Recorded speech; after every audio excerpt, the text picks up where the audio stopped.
The following story has been brought to you by StoriesToInspire.org.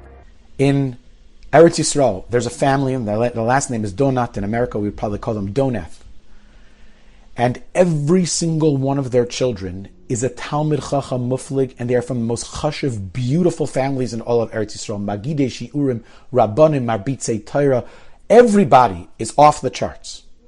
Who was the father of these Donats? This incredible family. Well, in the early years of the state of Israel, the financial situation in the country was very, very, very desperate. And they used to say that when there was a Sheva Brachas, the Chasam would find the job in a construction site and take the money that he was paid that day and buy a bottle of wine and grape juice and a loaf of bread so they could have Sheva Brachas. People were literally hungry. Well, the father of this donut family was a young man, and he was a shareholder in a company that was called Chevrat HaShachar, which eventually became Eged. And as a shareholder in the company, he was fortunate that he would get a constant monthly stipend from the company, and he did very well, and he lived with tremendous Shavas HaNefesh, with tranquility. While everybody else was struggling, he was doing very, very well. And one day, for some reason, all of a sudden it hits him. I'm a shareholder in a company that's not Shomer Shabbos. They're open on Shabbos. There's Tachbarat Tziburi. There's public transportation on Shabbos. I'm not a part of it, but I'm a shareholder, and I'm benefiting from it. Says this mutter. So he goes over to the Rav of Haifa where he lived, Rav Klein, and he says to him, my conscience is bothering me a little bit over here. Like, am I allowed to be getting my parnasa, my livelihood, by being a shareholder in this company? And Rav Klein says it's a shver shal. It's not an easy answer, but go to the Chazon Ish in Bnei Brak. What the Chazon Ish says is like the Urim the Tumim speaking. So he travels to the Chazon Ish from Haifa to Bnei Brak. It was a long drive in those days, and he comes to the Chazon Ish, and the Chazon Ish is extremely ill, and he's lying in bed. He's very weak at that point in life.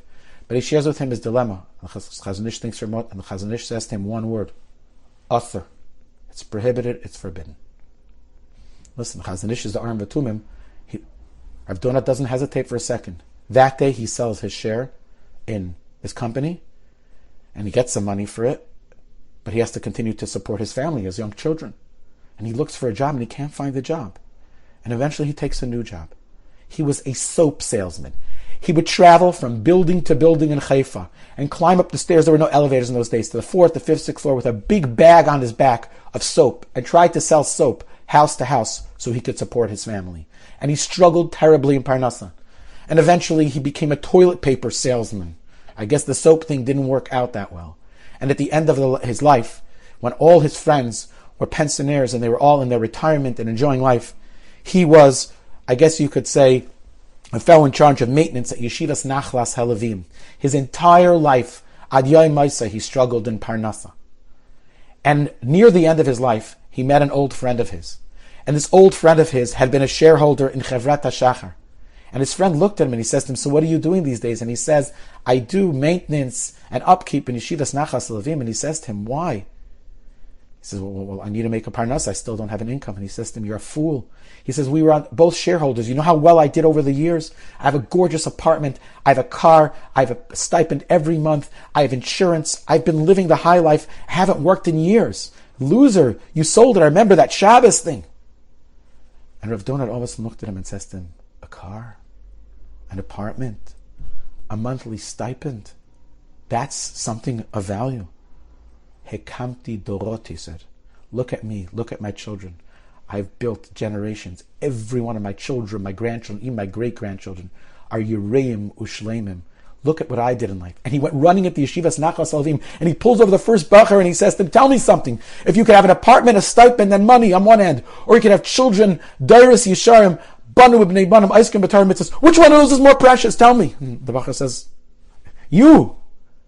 And he said, I smiled and he said, of course. He had Mesirat Nefesh. He sold a comfy life for a question of Shmir Shabbos. He followed Das Torah, even though there was discomfort. And he never found that silver bullet. He never found a life of tranquility listening to Das Torah. But he got nitzchis. He had generations. Haran was Mesirat Nefesh, and he had Imais, and he had David HaMelech, and he had Shlomo HaMelech. And Rav Donat too, in his own way, had Dairis Yesharim, because when we're Mesirat Nefesh for Torah and mitzvahs, the reward is eternal. And we all know that when push comes to shove, our lives are finite. But Daris, generations, children, and grandchildren, and great-grandchildren are infinite. And if we want that, the way to acquire infinity and nitzchias is only through Mesirat Nefesh. Enjoyed this story? Come again. Bring a friend. StoriesToInspire.org